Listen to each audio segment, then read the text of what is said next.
It's the Slapz. We gon' hit you with And Trapz radio podcast. Let's get it. Powered by the Slap God, C. Austin, the DJ. Now moving forward, fellas, I want to shift back towards To Crush a Flower, because like I said, man, it was such an incredible movie, man. I just got a whole page full of questions y'all can see, man.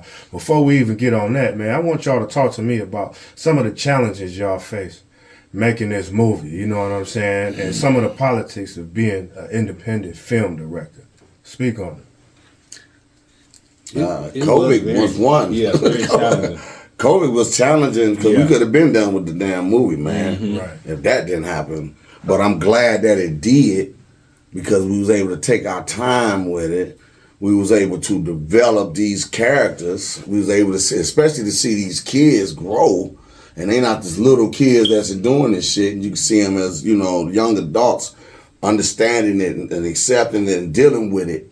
You know what I'm saying? That was the beauty to me and the most challenging. But you know, we had started having scheduling issues. It was due to me. Like they would be ready, but I would be booked up. I couldn't really stop and drop and just focus completely on the movie. You know what I'm saying? Yeah, shit going on. Yeah, and so like by the time we hooked back up again, you know, they wouldn't be as on fire. You know what I'm saying? It's like as revved up. So we went through that, man, for a minute, you know, before we was able to,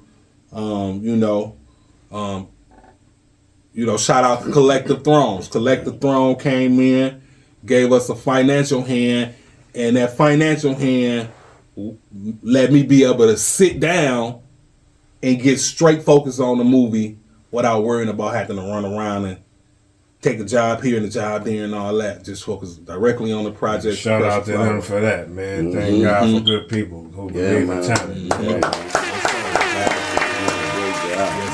Now, what I wanted to ask y'all, man, what made you guys focus on the struggles of an inner city youth mixed with a little bit of racial tension?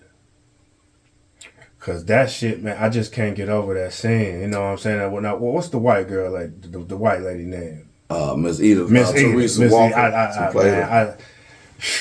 Teresa did talk about good acting, man. Shout out Miss Teresa Walker, man. God bless Teresa her. She was no, I can't do that. Yeah, and that's one thing, man. They ain't wanna. That's she like just say like straight on, like straight to it, and get your ass straight together. Hey, that's like the son. Remember the son? I've been seeing some crackhead niggas. Hey, man, he didn't want to say that. No, he did not want to say it. They didn't. It was a fight. It was a challenge to get them comfortable enough to be around blacks and say it without any repercussions. Yeah, feel what I'm saying? And I kept telling them, I said, "Listen, man, this is an art." You know what I'm saying? And I remember Dane even telling her, you know, saying, "No, take that A off of that nigga." Put that ER on that. That's you gotta say like that. We get called that shit by the police. Yeah, you got to say it. You know what I mean when you say it. Even when she get in the conversation with the lady across the street, and I say when you walk off, say it under your breath. Yeah. You know what I'm saying? Let them know. You know what I'm saying? But then, because by the time we redeem that, you know, it'll touch their soul. You know, they have a better appreciation for you. Did y'all get any backlash from that shit? So far, like from anybody who's seen the movie, just from her, you know, saying the really. nigga shit. No, hey, look, that's Miss Edith. Right now? Yeah, that's her. No, I mean like currently? Yeah. Damn, she look young as hell. She playing an old character. Yeah, she playing an old ass woman. She ain't old. Damn. She ain't old worth a damn. And she did her motherfucking thing. But once again, though, it goes back to what I mean about being a visionary. You know what I'm saying? Like the concept, that and shit. You had me thinking she was old. You know what I'm saying? So to see that, like that's what I mean. Like, that's good writing. You know what I'm saying? Yeah, when I told her, I said, I convinced her to do it. She was like, no, it just took a long time. And once I got her comfortable, and she did it on stage, because she did it in the play. And after she did that, she was like, how did I do? When I tell you they were standing on chairs, I had never seen people really. I did 7 plays at the time. I ain't never got no motherfucking flowers. People was coming up giving her flowers, man. my family was like, cause during the intermission, they was wondering what happened to her. They was like, man, what happened to that bitch? That white bitch need, ooh, I hate that. Let her say nigga one more time. They ready to run up on stage. But when that end came, when she had parents, they was like, oh my God, they was in tears. They would say, this shit is unbelievable. And I said, this got to be the movie. And that's a challenge in itself. Just think about that. To take most hated character, you know what I'm saying? Besides Jimmy, he made himself the most hated character too. We found that out during the premiere. But to take that woman who was like that, thinking like that, and then make people have compassion for her at the end and love her. That's a challenge. Yeah. And we did that. Yeah, which brings me into my next question. Speaking of that, man, what made y'all want to focus in on that specifically? You know what I'm saying? What, racism? Yeah, just that. You know what I'm saying? Just with her in the situation, just Karens. With Lil David. You know what I'm saying? The Karens. Every time you turn around, there's some white bitch fucking up somebody's barbecue. So this one white bitch, the time you can't even park here. Man, there was so much of that shit going on. Yeah. Even if you say Black Lives Matter. You feel what I'm saying? Yeah. My life matter too. We're not saying it don't. Yeah. But y'all not going up under the scrutiny. Y'all not getting killed the way we You know what I'm saying? Yeah, please understand, we want to live too. You know what I'm saying? But then I kept thinking, but the beauty of so many of them that people don't even know. Like Miss Edith. You know? Like Miss Edith. I can tell people how Miss Edith really was and how she turned out. You know? And each one of them that seen it, man, said, man, it was, like Dane said, man, it was the challenge of making you want to have some type of compassion for this woman. Yeah. You know? And the fact that it's based on a true story, once again, just makes the movie like that's right 30 times better for me on the outside looking in. You know what I'm saying? She played that role to a T, man. Now let me ask y'all this, fellas. What made y'all want to focus in on how her behavior changed? It's one thing to pinpoint the racism and all that shit, but to show that you can change and to pinpoint that's good directing. You know what I'm saying? And good writing. You know? It's a true story, so you know what I mean? The thing is we threw Dane was like, when I told her what she actually did, and the idea started rolling. Well, we got to give her this. We got to show her this. We got to make sure she had this. We got to make sure, because that's not going to be enough to make me want to forgive this for her actions. You know what I'm saying? Let's make it more. So as he started, throwing ideas, and I come back a day or two later and say, man, this, how about this? Oh, yeah. The next evening, he said, man, we're going to add this. How about this?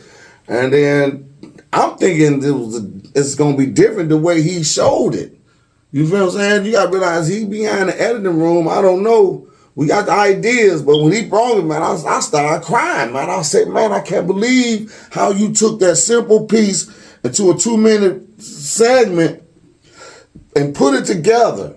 You feel what I'm saying? Now you making me want to cry. Yeah, Lil Chris did his thing, man. Yeah, Once again, man, incredible actor. Yeah, man. That was powerful, man. Oh. Now, fellas, this next part is a 2-part question. You know what I'm saying? Now, I wanted to know, 1, what made you want to turn your story into a movie? And 2, were you emotional? You watching all this shit play out, man. I know you touched on it for a minute early when we first started the interview, but you sitting back watching all this shit play out. This is your life story we talk about. This ain't just a regular script that a nigga done wrote. This is your life story. But see, this is just a piece of a moment that happened in my life. Ain't my life story a motherfucker. Oh, this is only a portion of what happened. That nigga be telling me stuff. I be like, bro, ain't no way in the world that shit happened. He like, yeah, I'm like, man, we got to shoot a movie about that shit. This is just a portion, bro. Hear me? When I tell you that, this is a time that happened when I was 10 years old, man. Feel me? Yeah. And I'm just playing, I was just stressed it a little bit by saying, go to the grave site still, but the grave site really is me paying homage by refilming this and bringing her back to life that way. Yeah. That's just a summer. Yeah. This is a summer event that really happened, man. Yeah. But my life story is something that I got it on YouTube called Mama's Boy, the Making of a Man, stage play. That's my life. Y'all check that out. That's my life right there, man. Haven't already. You get to see shit that, man, at 8 years old, man, my daddy had me breaking the house with him, steal 20 pounds from a nigga, man. And I climbed through the window to open up the door for him, nigga. And now that's my first B&E. Now I'm doing them. You feel what I'm saying? About shit. 8, I'm smoking. Shit, I'm smoking weed at 8. I sold weed from my mama at 11. Shit, about 15, man, I was smoking 51s. By 17, I was smoking jumping off the porch. It was off the porch. This shit's nothing, man. Early as hell. Hell yeah. I was in the penitentiary by 20. Yeah. I was a single father and shit. Shit, you can just do movies and plays off your life story. That's what I've been doing. That's what it been like. That's all I do. This big part of my life. I want to talk every about play it. is about his life. Hey, man.